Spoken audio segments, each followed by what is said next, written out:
me once, but I ain't falling twice. All lies. Oh Lord, I ain't gonna run. My rise has just begun.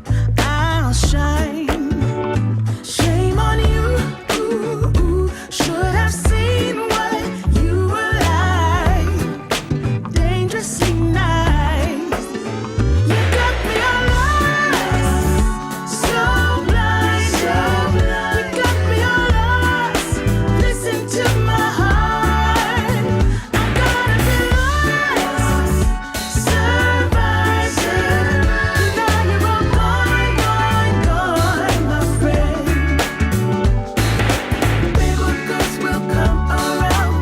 I'm still walking, I'm still proud. I never lost it. I never lost it, baby. Big old girls will come around. I'm still walking, I'm still proud. I never lost it. Big old girls will come around. I'm still walking, I'm still proud. I never lost it. I never lost it, baby. Big old girls will come around. I'm still walking, I'm still proud. I never lost it.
Hello, folks. Ken Rashad with another special edition of HBCU Live. I know it was a pop-up edition. It was just too much going on today for us not to come up and get together and talk about the events from the past weekend.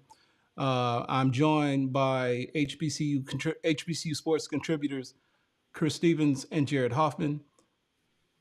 Kendrick Marshall is on baby daddy duty.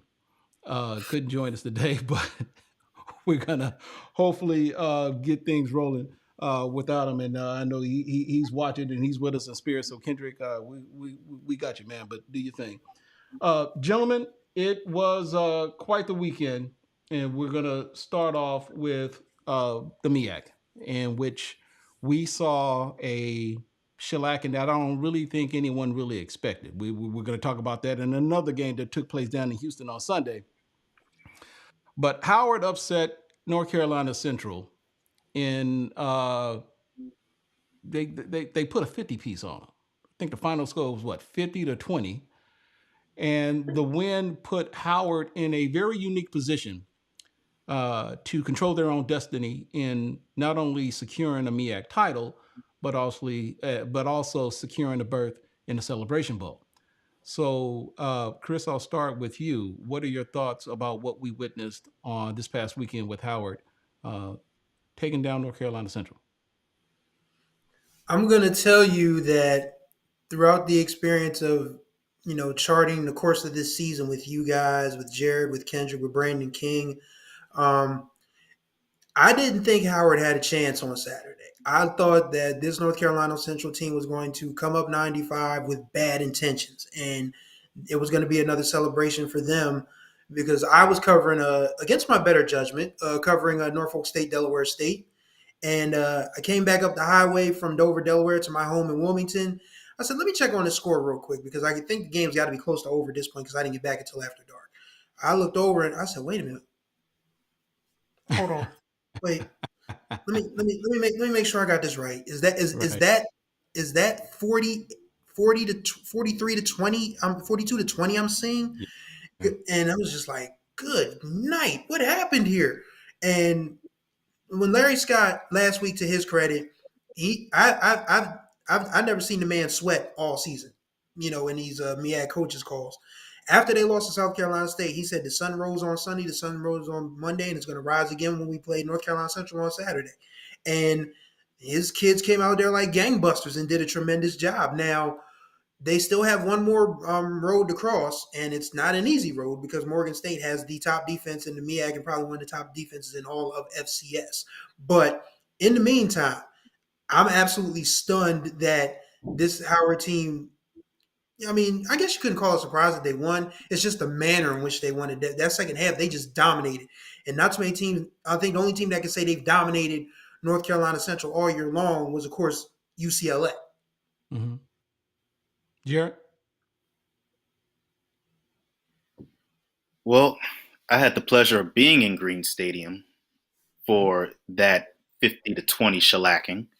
And I'd say that everybody in there was kind of surprised, except for the Howard fans that pretend that they weren't surprised that Howard beat North Carolina Central 50.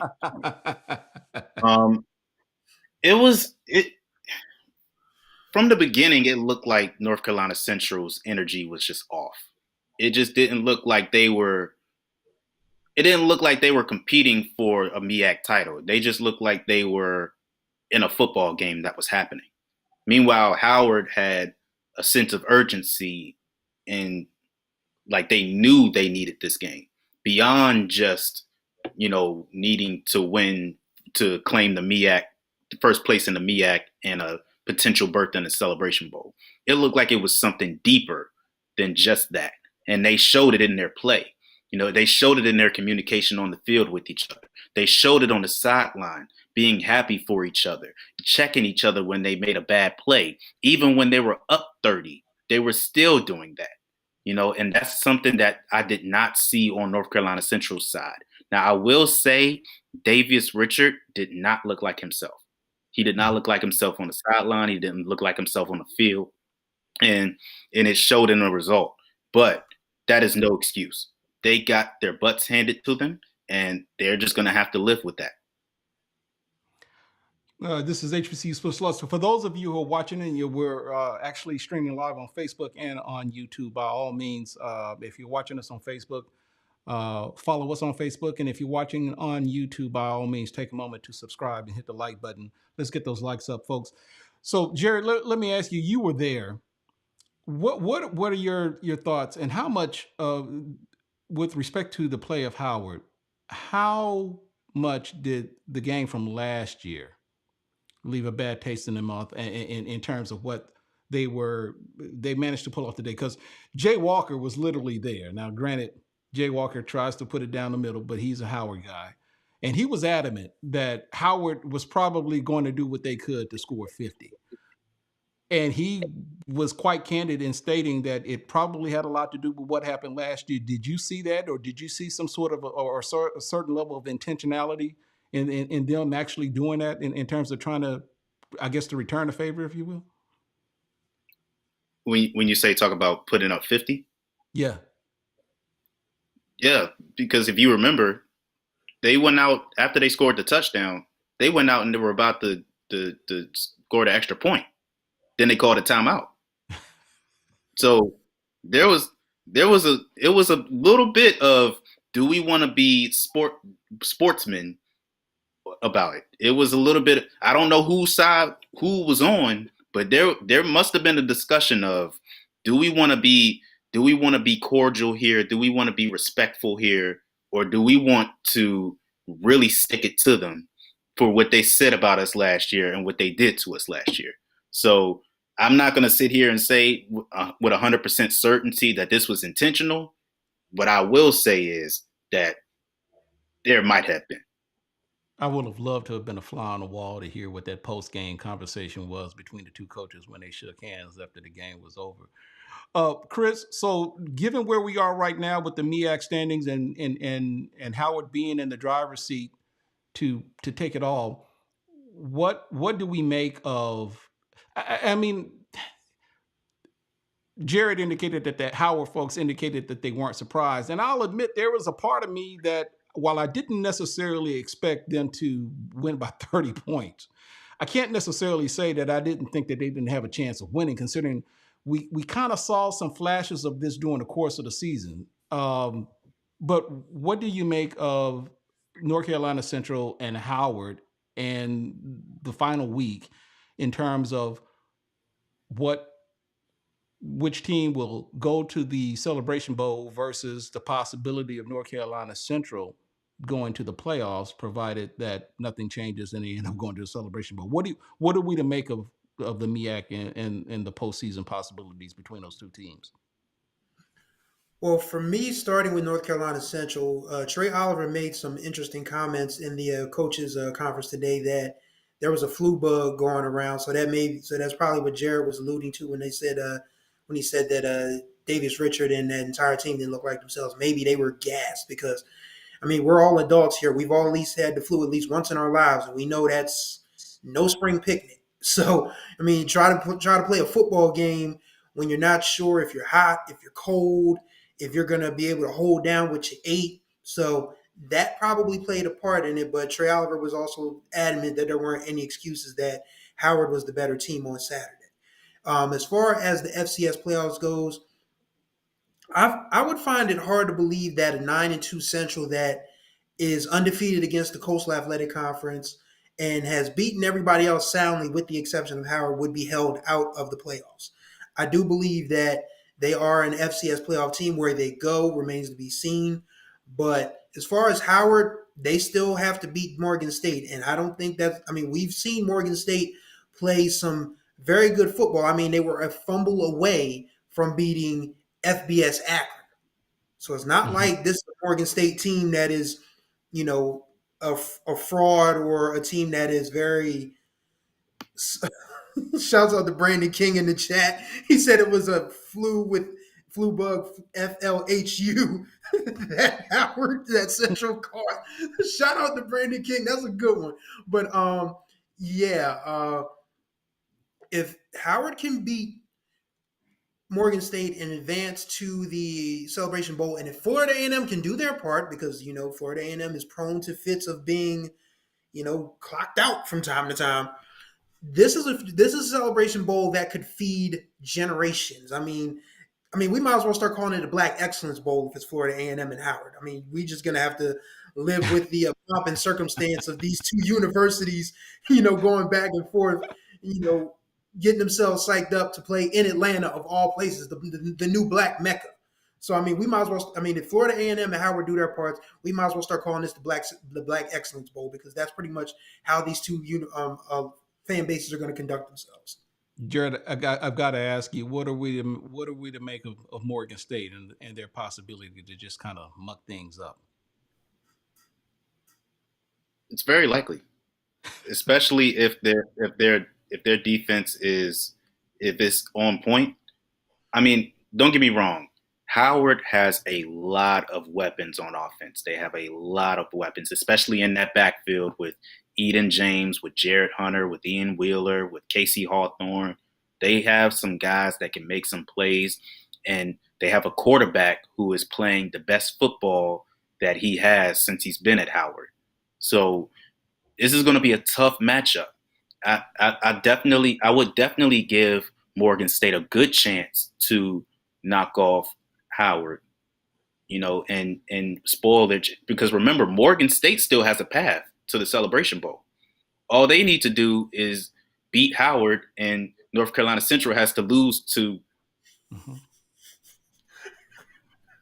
Oh, You can't even get it out. Don't even front. You can't even get it out, Jared. Don't play that game with me, man. okay, so maybe their path isn't the most accessible, but I mean, who knows? Who knows? They still technically have a chance. Technically. So, I'm gonna put you guys on the spot. Who represents the MEAC in the Celebration Bowl, Jared?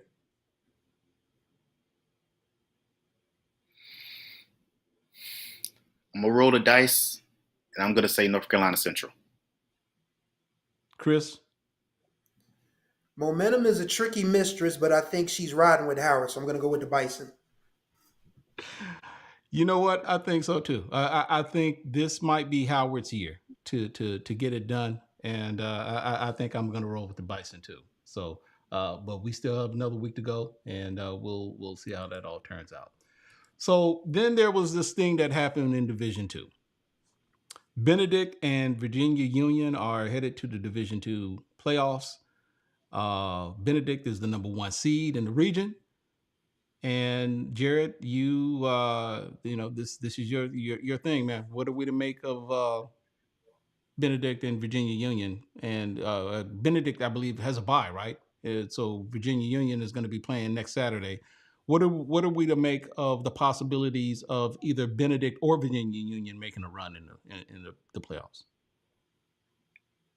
Well, Virginia Union is a byproduct of a new wrinkle in the Division Two playoffs, as to where they're now playing in Super Region One as opposed to their normal Super Region Two. As the NCAA put it, it's based on travel, travel accessibility for the team. So I guess multiple other teams also benefited from this as well, or maybe lack thereof.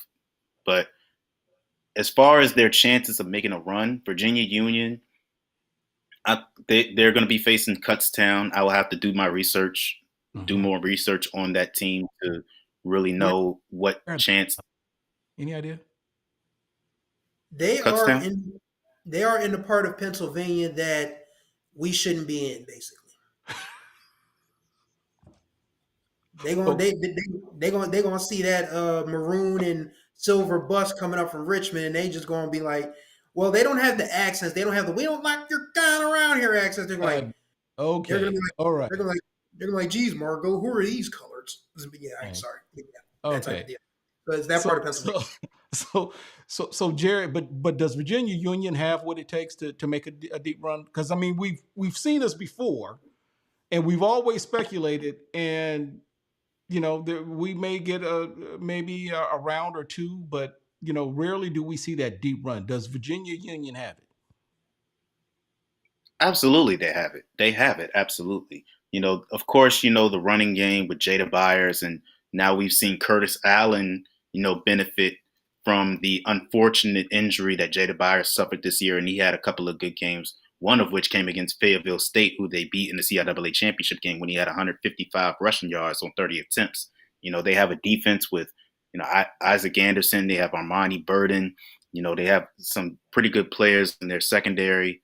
So I think they have the talent to be able to get it done. The question is what will they do on the line of scrimmage? That has always been the separator between us and the top competition in the FCS and in the Division II ranks. It's, can you control the line of scrimmage? And if they are able to control the line of scrimmage, create those open lanes for Jada Byers to get open for 7, 8 yard runs, continue to matriculate the ball down the field. If they're able to find some balance in that offense in the receiving game, then I absolutely think that they can. They absolutely have what it takes. I'll ask this question about Benedict, and either one of you feel free to chime in. Benedict, number one seed, they wait a week, and on the surface, yes, it's deserved based upon what they've done during the course of the season. But is there the possibility for a hiccup? I mean, for all that we've seen and based upon what they've done, I mean, is there any? Okay, anything can happen. But is this fool's gold with Benedict? Are they the real deal, and can they really make a deep run to possibly winning a national championship? I would say yes, because last year was unfamiliar territory for that program. It was the first time they had ever won the SIAC in this modern era. Success was new to them. And granted, it wasn't new to Chennis Berry because he's been a part of winning staffs in different HBCUs and other places, but this was his first time leading a program in that environment. Those guys have had a year. They've gotten better. They've gotten stronger. They've gotten deeper somehow, which at Division II level is absolutely stunning because you don't have as many scholarships as you do at Division I and the FBS level. So somehow they've gotten even more talent than they already had in 2022. So I think this team is primed. This week is going to probably be a week where Coach Berry lets those guys know that y'all don't want to be another one-hit wonder. I mean, y'all won 11-1 last year. That's not going to be good enough this time around. Right. And I think Yeah. those guys understand that 11-1 is not going to be good enough this time around. So how far can they go? It really depends. But do I think they can win their region? Absolutely. And I'll piggyback on that point with back to what I was saying about the line of scrimmage. They gave up 7 sacks last year. You're not going to win a game giving up 7 sacks. And I believe they had a horrible game running the football last year. That's not going to cut it. As great as that defense is, and as many weapons as they have on that defense, you got to score the ball. You got to be able to score the ball. And last year they were just simply unable to do that against Wingate. So I believe that they have, as Chris said, they've somehow gotten deeper. Enos Dennis is taken to that offense, and has made himself out to be a star quarterback for that team. You got DeAndre Duhart and Zaire Scotland. They have a freshman receiver who was absolutely incredible in the SIAC championship game. I want to say his name to give him his credit, Caden High. Caden High was absolutely incredible in that SIAC championship game. So I believe they have the weapons this year on offense to give them that balance and to keep that offense on the field long enough to give the defense enough of a rest to where they're actually able to make an impact in the game. So I'm optimistic that Benedict could potentially make a run to, if not the regional final, maybe even the national semifinal. Wow. They're that good. Yeah. Wow. Okay. So we already talked about the surprise beatdown that we witnessed in DC, but there was a Sunday afternoon beatdown that took place in Houston, and we saw Texas Southern destroy Alcorn State in a way that I don't think anyone thought could happen or would happen, considering what was on the line for Alcorn State and the SWAC West Division implications that went with it. And now, because Texas Southern did what they did to Alcorn State, the West is wide open again. But gentlemen, where do we start? Jared, what were your initial thoughts about this particular game and what we witnessed on Sunday? So I wasn't able to actually watch the game because I was out and about on Sunday. But once I was done coming from where I was coming from, and I checked my phone and I saw the score, I thought And I was originally thinking after the Howard game that we're going to come on this show and we're going to be like, oh man, it's crazy. Howard just completely blew doors off of North Carolina Central. That's going to be the biggest story of the weekend. No, this is that when you talk about Howard not believing that they had any chance of beating North Carolina Central, especially by 30, Texas Southern probably didn't even think they were going to win by 1. There's no way they could have, in their right minds, thought that they could have had a chance to win this game with Alcorn needing this win to maintain their spot as number 1 in the SWAC West. And it goes back to Alcorn has not had that same success in the SWAC West that they had in the SWAC East. And this was their chance to prove that they are ready to be a powerhouse in the SWAC West the same way they were in the SWAC East, and they dropped a major ball. And I saw somebody say this online, and I'm kind of agreeing with it. But Darius Owens may be a top candidate for the SWAC Offensive Player of the Year. Yeah, Ladarius Owens actually during that game, if I'm not mistaken, is now Texas Southern's all-time leading rusher. And the reason why that is so jarring is, and we're about to break news here, fellas. I said I wasn't going to do this, but the reason why that's so jarring is because this is a Texas Southern team that is what is their record? 2-7? I believe it's 2-8. 3-7. Okay. 3-7. And it's not a team that's devoid of talent. And yet, just so you know, breaking news, Clarence McKinney's contract will not be renewed. I received this. His contract expires on December 15th. It will not be renewed. So Texas Southern will be in the search of a new head coach this offseason. Once Texas Southern finishes its final game against, who do they play? Is that Valley? Texas Southern plays Arkansas Pine Bluff. Okay. So Clarence McKinney is out. Breaking news. They'll be looking for a new coach. But again, this is a team that has talent. And say what you will about the job that Clarence McKinney has done as a head coach, and it may not have necessarily produced wins and losses.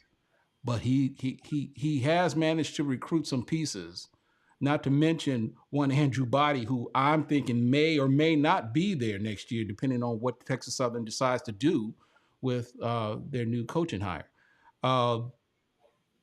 Chris, your thoughts about the game and, of course, the news in and of itself. What can you say about that? I think what it says that this team, if it's still bothered to show up, means that there's some pride in that locker room.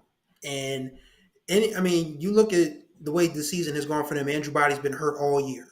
They already were behind the 8 ball, losing to Prairie View in the Labor Day Classic, and it just didn't look good for them. I mean, their first win of the season was against the newly crowned Bishop Sycamore Black College Football, Lincoln University of California. That was their first win of the season. So, I mean, if that's your first, taste of victory, to steal a quote from Dawson Odoms, then you got problems. But that team still showed up. I mean, they played better, and it's not going to save Clarence McKinney's job, but that just makes it tougher for the guy coming in, because if they still showed up knowing that things were tough, then, I mean, whoever the new guy is that comes in is going to have to be like a house of fire, like literally saying, okay, this is how we're going to improve. This is how we're going to win games. This is how we're going to kick Gramblin's butt. We're going to kick Southern's butt. He's got to come in there on his Howard Dean. If y'all don't remember Howard Dean, just look up the Howard Dean 2004, Democratic primary, and you'll get exactly. He's got to. This new guy is going to have to come. This new guy is going to have to come in there on his Howard Dean, because if they really bothered to show up and mess up this entire SWAC West picture, then that means there's some pride in that locker room, and that means the coach that comes in has to match that clearly. As far as Alcorn goes, I'm stunned. I literally could not believe that this team that played some of his best football over the last month totally forgot how to play football. And I'm gonna, drop a little conspiracy theory on here because I don't have a tinfoil hat on me, but just pretend I'm wearing a tinfoil hat.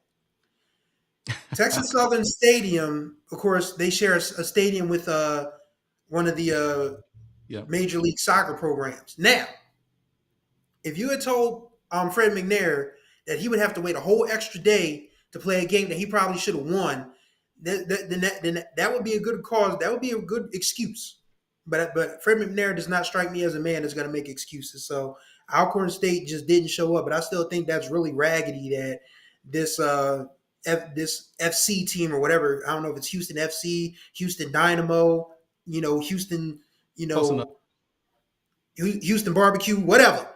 If they just had to, randomly pick a game and say, okay, we're going to move this game to Saturday, so y'all got to move y'all game to Sunday. That's why we need our own facilities. And that, maybe that cost Alcorn, maybe it didn't. But either way, big win for Texas Southern and going forward, tough loss for Alcorn. Yeah. And speaking that loss, it and look, I'll admit I kind of got this wrong, but the SWAC West is wide open going into the final week.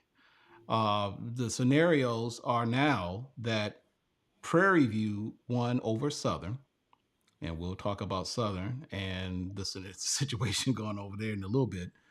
But with Prairie View beating Southern, Prairie View needed two things going in the last 2 weeks. They needed to continue winning.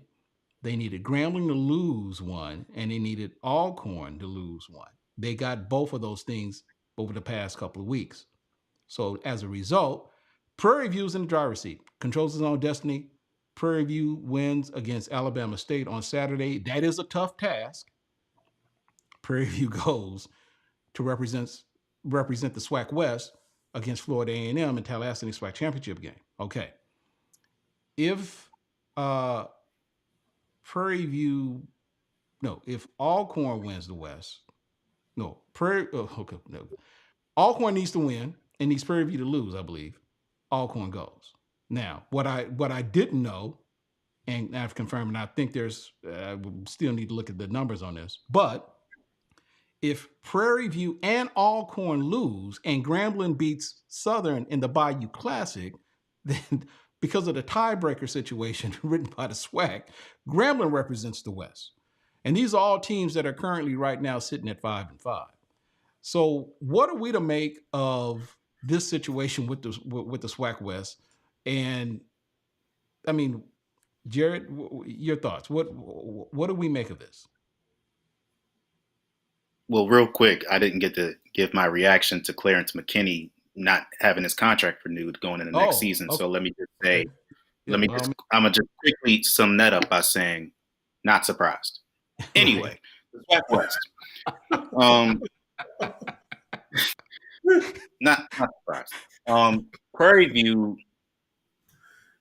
they stayed the course. They stayed the course. A lot of teams would not have been able to, to stay on this trajectory to where they are able to see their full potential. And, now they're one win away from clinching the SWAC. But the problem is that was the same scenario last season. They needed to win the SWAC against Mississippi Valley State. And they did not do that. And they were not even close to doing that. Now you're going against a team in Alabama State that is much better and is much more lethal on defense. So this is not going to be cut and dry, Prairie View wins therein. No, they're going to have to fight for it because Alabama State, even though their season is technically over after this game, they're not going to just phone it in. At least I would hope not. And Alcorn, they played with their food. They played with their food because now they got to go up against a Jackson State team that is not an easy win. Despite what others would have you think about them, they are not an easy win. So that they have a no-fly zone defense that has recorded the most interceptions, I believe, in the SWAC. And they're going against an offense that is still, learning, but they have some talent there. So And Grambling is going up against a Southern team that is going to be fighting. They're gonna fight even if they're not in the running for the SWAC West because they don't like Grambling. Shocker, So they don't want Grambling to go to the Celebration Bowl.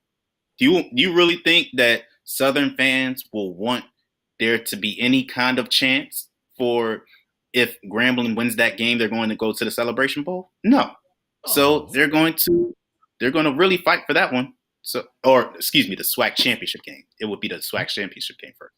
So, yeah, I think this is going to be an interesting weekend in the SWAC West, and I'm not certain who is going to be representing the SWAC West in the SWAC championship game. Chris? Yeah, I'm with Jared. I don't know what to make of this at this point. I mean, again, this is an Alabama State team with a bear of a defense. I mean, I guess it would be a hornet of a defense in this case, but a hornet of a defense. And they've shown strides of finding themselves offensively. Maybe not in time to win the SWAC East or any sort of other consolation prize, but the best consolation prize is we're spoiling someone else's season at this point, and why not? Alcorn, Jackson State, Kendrick said it, and Kendrick caught a lot of flack for saying it, but TC Taylor has done a remarkable job remaking that program in his image after Coach Prime's exodus and the talent that went with him. Any other year, if Jackson State plays probably one better non-conference game, they might get an invite to the FCS playoffs at 8-3, but I just don't see it. But they'll be. They're not going to. The Soul Bowl. The Soul Bowl is the Soul Bowl for a reason. There's going to be a lot of heart and soul put into that football game from Jackson, from Lorman. It's going to be a battle. So Alcorn State's in the fire as well. And if there's any justice, our good leader, our dear leader, Mr. Ken Rashad, will be in the Big Easy Thanksgiving weekend, enjoying all that good grub and the music, and then he will have to sit there and watch the fate of the Western world, if you will, in played between Grambling and Southern for who gets to play Florida A&M in the SWAC championship game. If there's any justice in the world, Alcorn and Prairie View both drop the ball so we can get a ridiculously tense Bayou Classic. Man, you have no idea, man. Yeah, but I'm trying to be cool. I'm trying to be cool with it. Okay. So, okay. All right.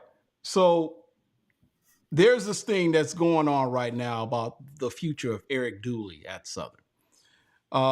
We published a report of rumors in which there have been a number of reports indicating that Eric Dooley is possibly on the way out, but for whatever reason, no one has been able to confirm it. I believe there was one reporter at a Baton Rouge news station who got in contact with Roman Banks, Southern University athletic director, who, from what I understood, is out of town and I think is with the basketball team who is scheduled to play the University of Arizona tonight. And according to Reggie Flood, who was a very, very well-informed individual there with Southern University Athletics, Flood wouldn't go so far as to say that Dooley would be fired, but he did indicate that there is the possibility that we could hear something about Dooley's fate as early as Wednesday, which makes sense considering who the players are, the fact that Roman Banks is no longer in Baton Rouge right now. There's a lot. So this story isn't over yet. We're not saying that he is gone, but I don't know. There is something to be said for the fact that, and we've heard this before, that where there's smoke, there's fire. And so right now there's still a whole lot of smoke. But Chris, I'll start with you. What are your thoughts about this news and the possibility of Eric Dooley on the way out, completing his second year? Whew. It's gonna be hard packing up all those Gucci suits, man. Let me tell you.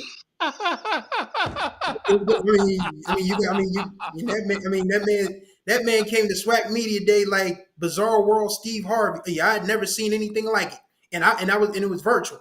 So, but I'll say this: Oh, if you're firing a coach 2 years into his tenure, then you have to have a contingency plan lined up. And I'm going to, put this out there because this is what we do on HBCU Sports. We put the information out there, we put our thoughts out there, we let everyone else digest it as they see fit. There is a former Southern offensive coordinator that is about to lead his team into a playoff situation. And if that playoff situation goes very far and Southern decides to disassociate itself from the Louis Vuitton Don, then I can imagine that they would reach out to this former offensive coordinator to say, hey, would you like to come back to Baton Rouge and run the whole doggone show? I'm talking about Chennis Berry Benedict. So if it wouldn't surprise me if they're firing Dooley at this point in his tenure, then that means they're absolutely making a run at Chennis Berry. I mean, if Chennis Berry doesn't take the South Carolina State job, then Southern is absolutely going to have the whole recruitment. I mean, they're going to have the dancing dolls. They're going to have the jukebox at his door. All of this other stuff and say, hey, come on home. And it's up to him to choose that whether he wants to do that or not.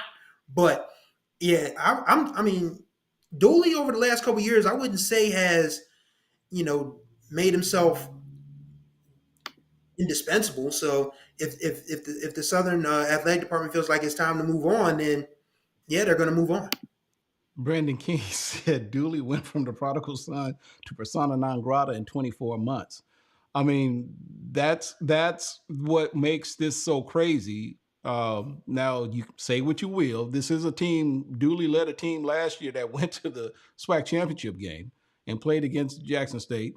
You can say, yeah, they went through the back door to get there, but the fact of the matter is that they got there.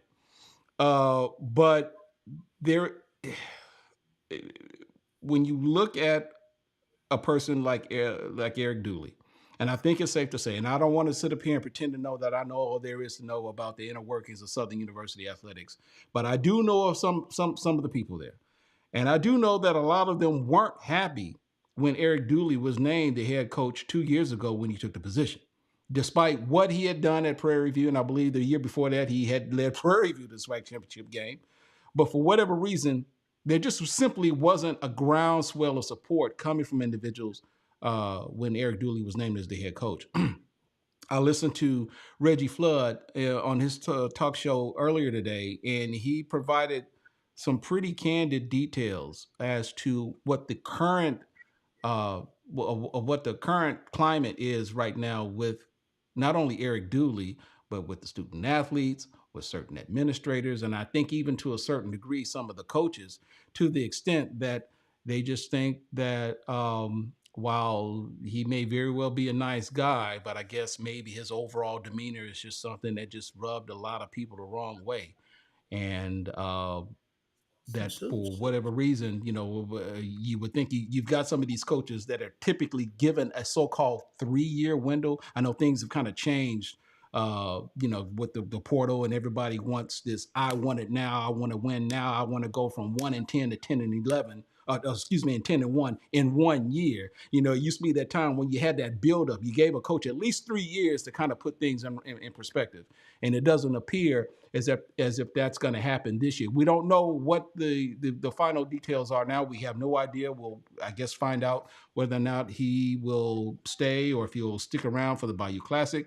We don't know. But the point is that he went from 7-5 to 5-5 right now, and it doesn't really appear to be any gradual improvement from year one. And I think that's what, in addition to everything else that's been stated about him in terms of what the culture is right now at Southern, I think that's the reason why they're in this predicament. So with that said, I'll give you an opportunity to comment, Jared. What do you think about Eric Dooley and his future at Southern as the head coach? Well, as you guys have pointed out, 2 years is not enough time for you to build a powerhouse program. It's not.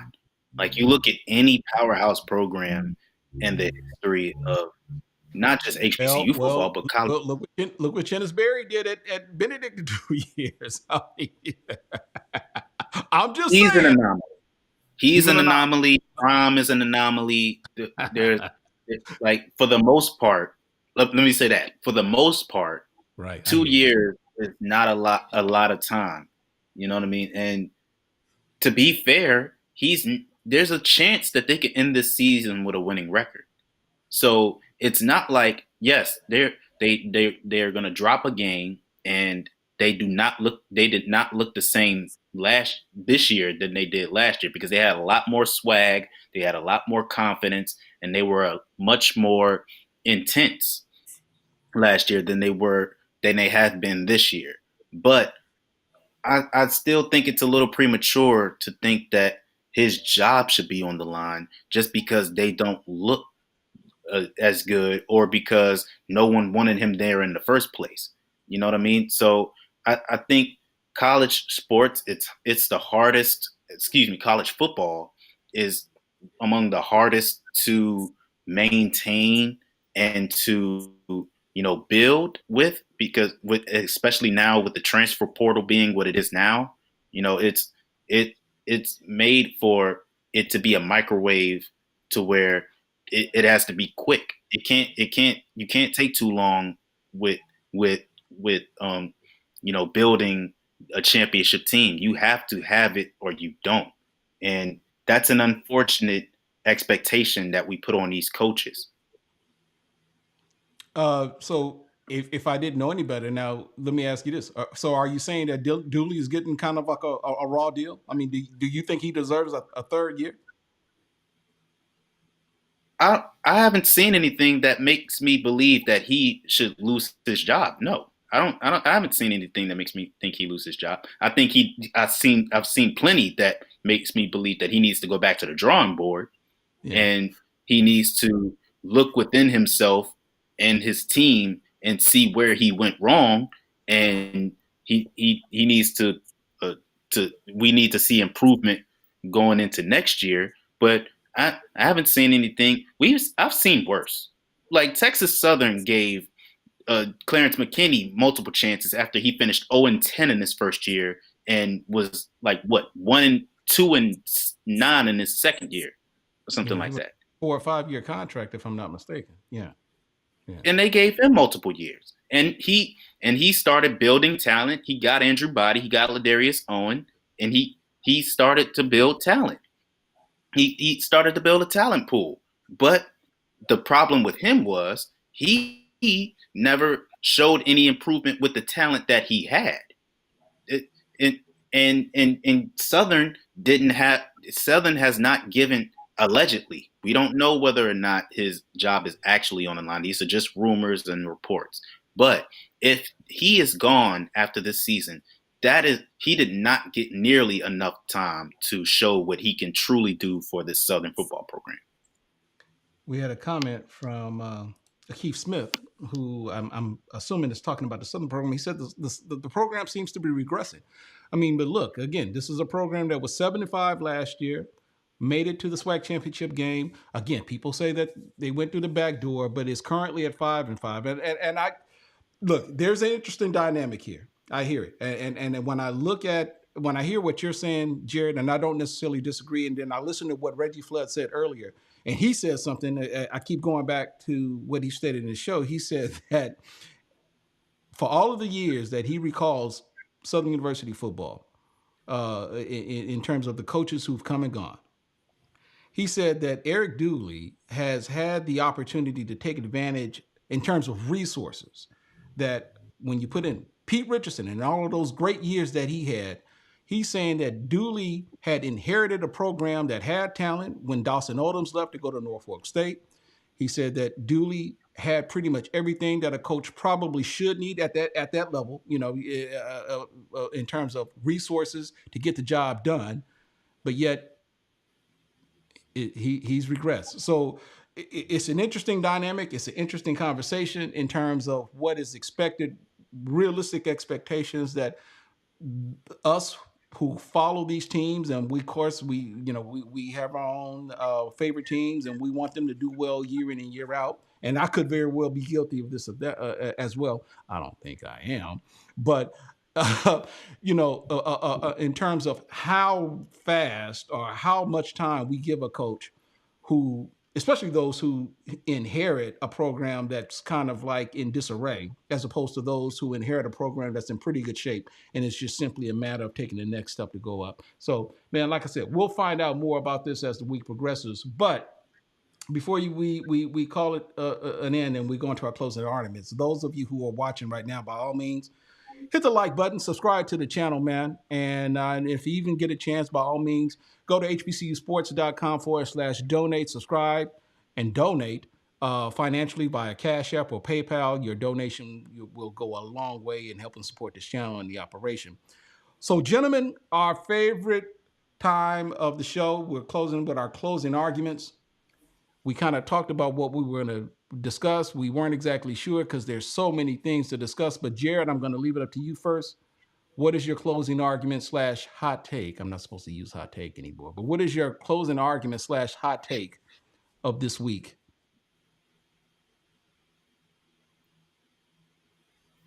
Well, I wrestled with what I was going to talk about.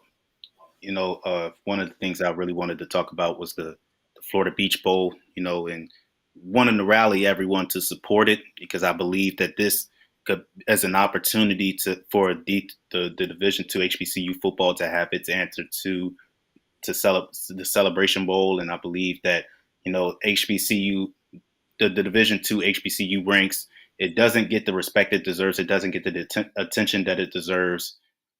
And I really wanted to make that rallying cry.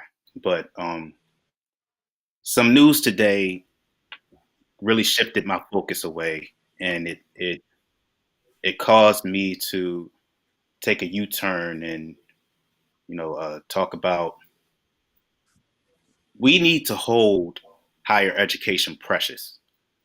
We need to protect it more than we ever have in years past. It was reported that there was an active shooter on Prairie View A&M's campus, and unfortunately, a campus employee suffered life threat, life-ending. Well, she deceased. Sorry to say it that way, but an employee is deceased as a result. And then, outside of HBCUs, it was reported that on the campus of Louisiana Tech, well, I'm not sure if it was on the campus or if it was surrounding the campus, that there was a stabbing and a random act of violence, and multiple people sustained serious injuries. And the point I want to make is that we cannot go numb to this. We cannot say I'm tired of talking about this. We cannot say I'm tired of seeing this.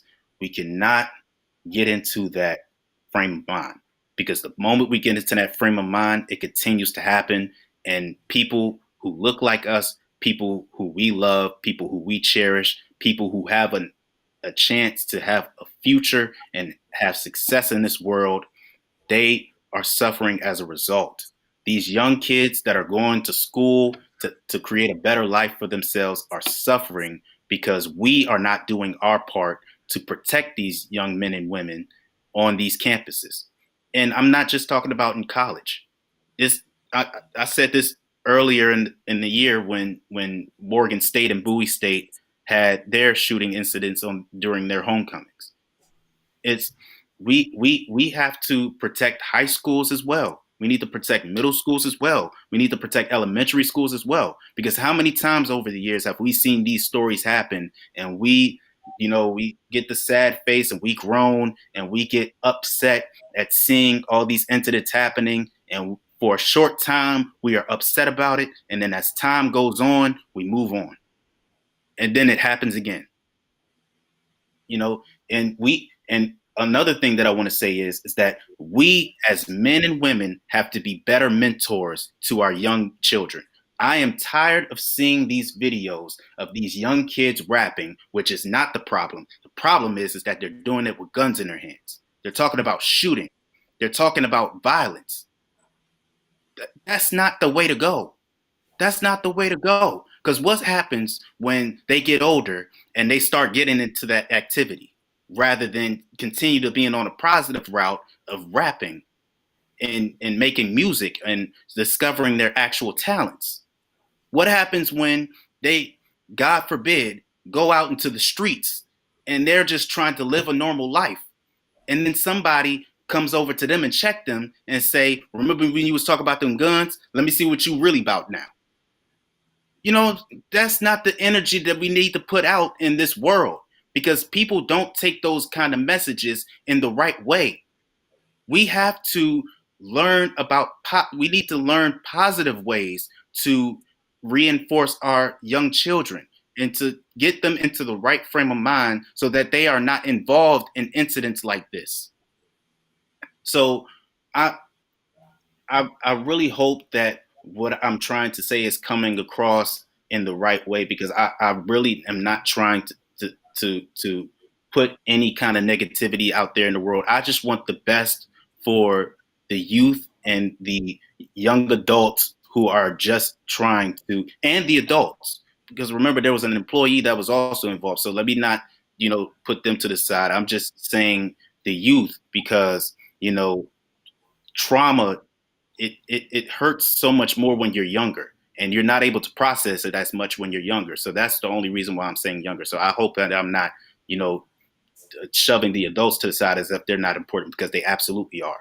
But the point I'm trying to make is that colleges and school and higher education is very important. It's very sacred, and it does not deserve these acts of violence that they have been unfortunately, just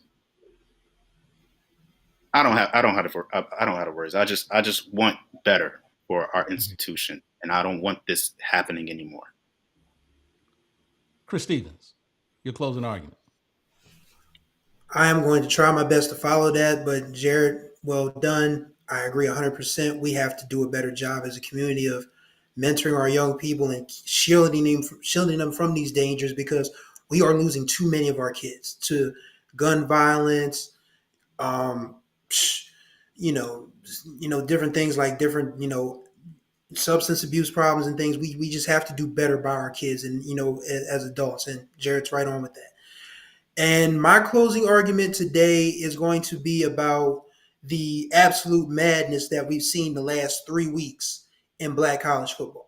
If you told me that as we sit and do this show on November 13th, 2023, that Howard would have blown the doors off of North Carolina Central, if you had told me that Albany State, after losing to Allen and Edward Waters, would be alongside Benedict in the SIAC championship game, if you told me that the SWAC West would still be an influx situation going into Thanksgiving weekend, I would take it every time. And the point I'm trying to make is that our black colleges, our football teams, we're getting better. It isn't moving at the pace that people want it to. It's incremental. We just talked about this with, respect to Southern possibly moving on from Eric Dooley and Texas Southern moving on from Clarence McKinney. But we are getting better. If you look across all levels, you've got North Carolina Central, who is going to possibly host an FCS playoff game. You've got Benedict, who could make a deep run in the Division II tournament. And don't want to leave out NAIA, because Florida Memorial under Bobby Rome II went from 2-9 a year ago to 6-4 this year. They actually had a chance to win a share of the Sun Conference Championship. They didn't do it, but to go from 2-9, where that program was, to 6-4 and still have a chance at a conference championship is impressive, regardless of the level. My point is, we have to support our institutions. We just talked about with respect to keeping our kids safe, and let's give them something to enjoy while they're there and being safe, because these young men and women that represent our institutions in the field of play of the athletics, they do it with class, they do it with talent, they do it with style. They can pull off upsets. They provide a vibe to these other institutions that they don't know about. They come away saying, wow, we didn't know these kids were that good. Wow, we didn't know these kids could play. Let's build on that. Let's pool our financial resources together. Let's mentor these young men and women. Let's go, start booster clubs and different things to give our kids give our kids an advantage, and give kids that are interested in HBCUs a reason to come and play at our schools. So the talent is there, the skill level is there. It's not happening as quickly as people would like, but it is happening.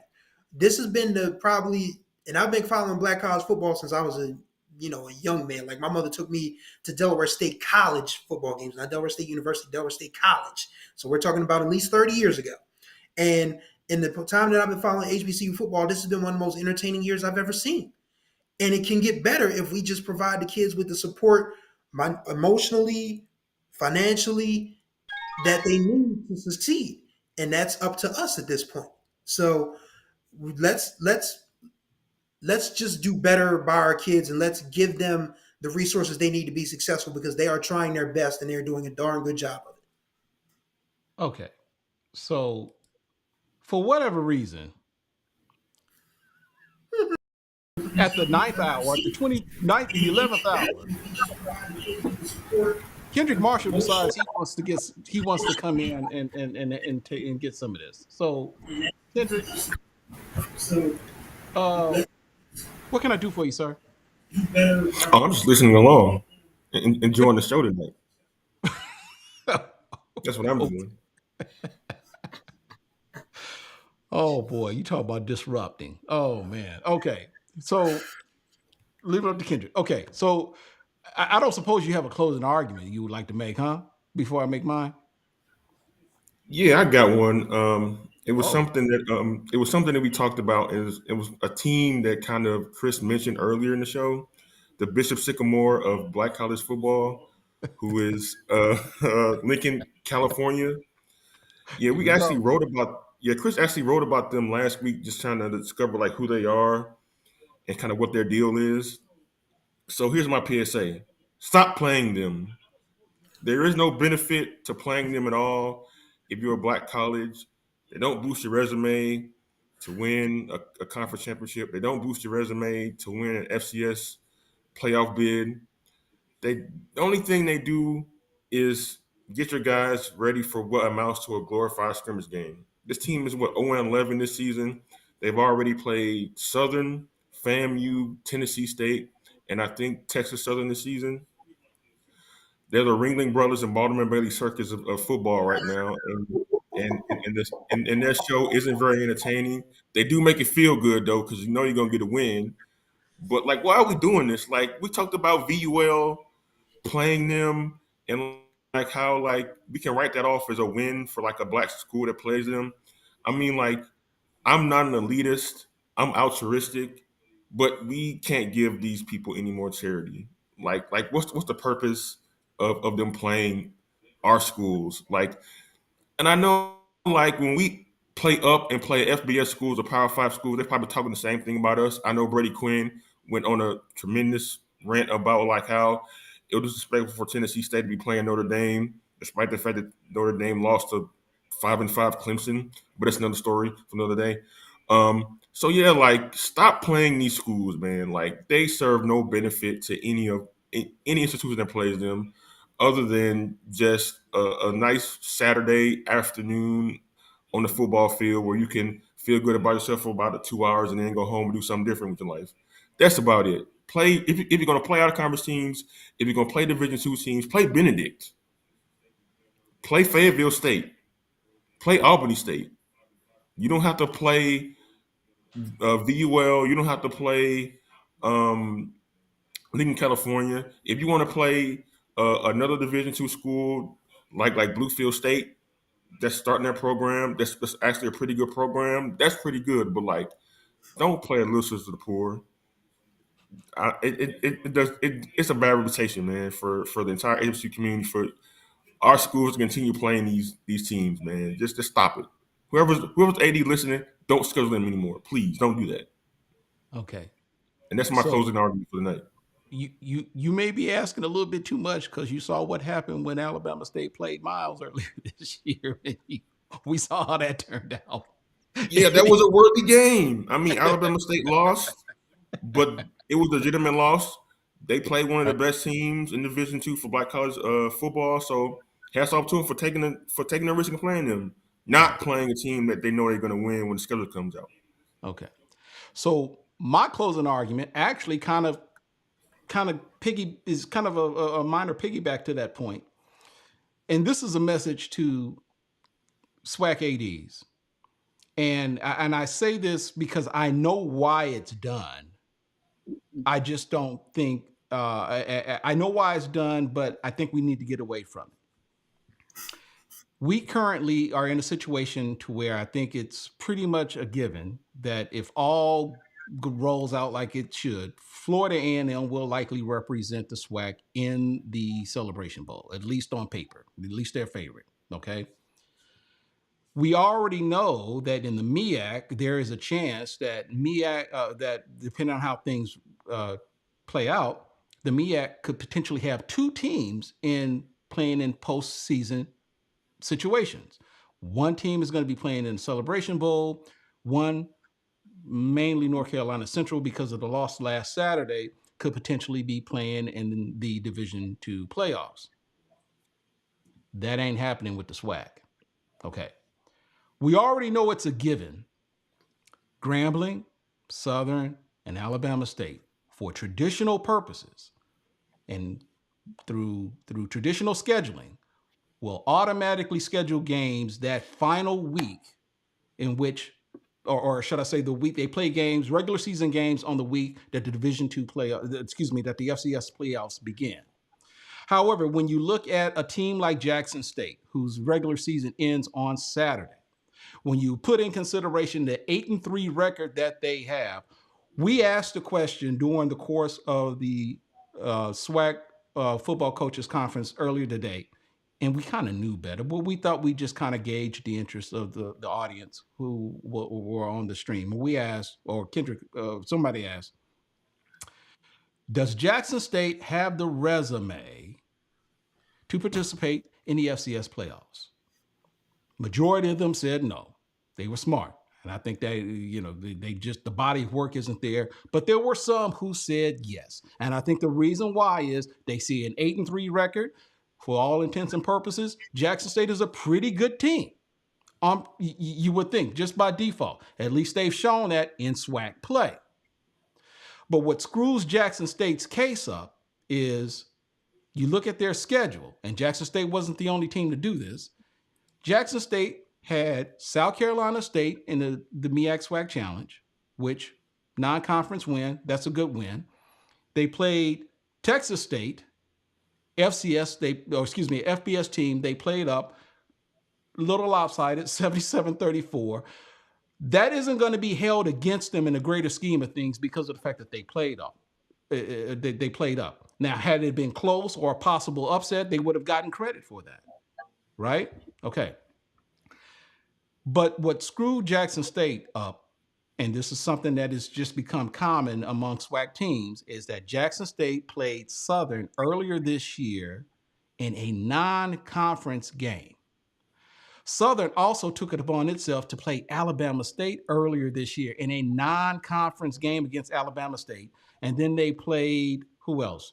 Southern played Alabama State, Jackson State, and then, of course, they played Lincoln University of California as their non-conference schedule. So the reason why this isn't a good deal, and I know ADs do this because obviously these are attractive opponents. The SWAC's master scheduling, for whatever reason, the rotation put it in a situation where Southern and Jackson State couldn't play each other for a conference game, but the attraction and the appeal of that matchup between Southern and Jackson, the Boombox Classic, and all of the intangibles that go along with it, the ADs just couldn't help themselves, and they said, you know what? Let's play this game anyway. It's not going to mean anything in the conference. We're not going to be hurt by it in the greater scheme of things, but let's play this game because this is money for the program. I get it. But when the SWAC is looked upon by other conferences at the FCS level, when it comes to looking at these teams for possible playoff bids, it's not a good look. You're going to have to do a better job of scheduling teams. You're going to have to go out and play teams in the Southland. You're going to have to go out and play teams in the Big South.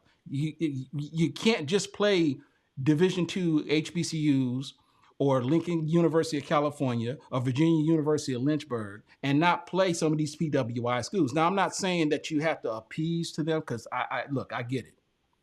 But the bottom line is there is a respectability factor that comes into play here. And when when the year comes, when you have that one team that may not necessarily be able to make it to the SWAC championship game, but has a credible or a decent body of work to where they can make a suitable bid for participating in the FCS playoffs, you're going to have to play better opponents. And we've seen it happen before.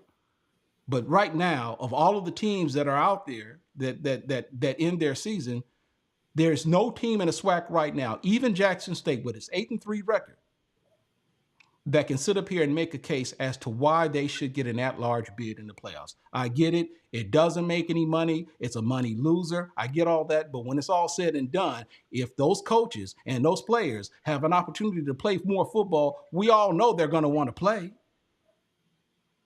So to you ADs, you got to schedule better.